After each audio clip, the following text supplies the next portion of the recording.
Welcome back. Gujarat ભાજપના બે નેતાઓ વચ્ચે બબાલમાં ફરિયાદ નોંધાઈ છે। અમદાવાદના ઓઢવ વિસ્તારમાં ગાયક વિજય સુવાળા સામે ફરિયાદ નોંધાઈ છે। ભાજપ સંયોજક દિનેશ દેસાઈની ઓફિસમાં બબાલ મામલે એફઆઈઆર થઈ છે। ફરિયાદ બાદ વિજય સુવાળાએ દિનેશ દેસાઈ પર આક્ષેપ કર્યા છે। દિનેશ દેસાઈ છેલ્લા 4 વર્ષથી ખંડણી માંગી રહ્યો છે તેવું વિજય સુવાળાનું કહેવું છે। અમારા સમાજની દીકરીઓને દિનેશ દેસાઈ પરેશાન કરે છે તેવા પણ આક્ષેપો લગાવ્યા છે। 5 દીકરીઓની ફરિયાદ બાદ સામે સમજાવવા માટે ગયા હતા।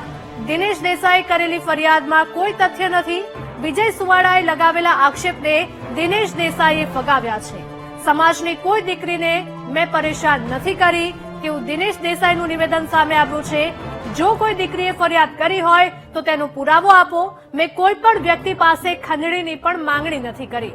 સમાજ જાણે છે મારો ધંધો સારો ચાલે છે, હું કેમ ખંડણી માંગીશ।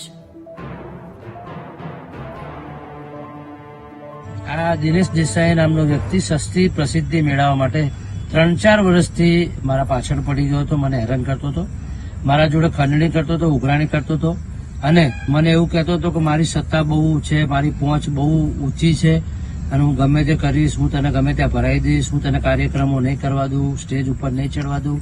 આ બધું એનું કરવા પાછળનું માત્ર એક જ કારણ છે કે અમારી સમાજની દીકરીઓને એ અવારનવાર હેરાન કરતો હતો। જેની ફરિયાદો 5 થી 6 મારા જોડે આવી, જે વિશે અમે સામાજિક કાર્યકરો એના ત્યાં મોકલ્યા। આ વાત એને ખટકી અને એને મને સીધી ધમકી આપી કે આ બાબતે કોઈ મારા ઘરે આવવું જોઈએ, મારા કોઈ પ્રશ્ન પૂછવા જ નહીં અને સત્તાનો દુરુપયોગ કરીને આને અત્યારે મારા વિરુદ્ધ એફઆઈઆર દર્જ કરાઈ છે।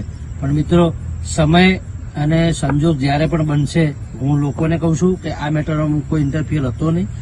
આજે એ ફસાયા પછી રબારી સમાજની કોઈ બેન દીકરીને વચ્ચે લાવી આડા હાથ કરી અને પોતે બચવાનો પ્રયત્ન કરતા હોય તો બિલકુલ ખોટો પ્રયત્ન છે।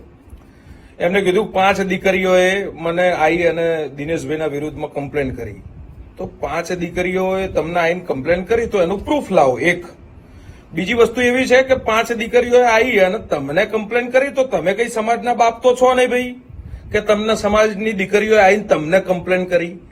એક આ સૌથી મોટો મુદ્દાનો વિષય છે। અચ્છા, મેં કોઈને મેસેજ કર્યો હોય, કોઈને મેં ફોન કર્યો હોય તો એ સમાજની દીકરી સામે લાવે, મને ક્યારેય વાંધો નથી। જીવનમાં આજ દિન સુધી આ પ્રકારની કોઈ પણ પ્રકારનું કૃત્ય મેં કર્યું નથી, એની પેઢીએ કરેલું છે।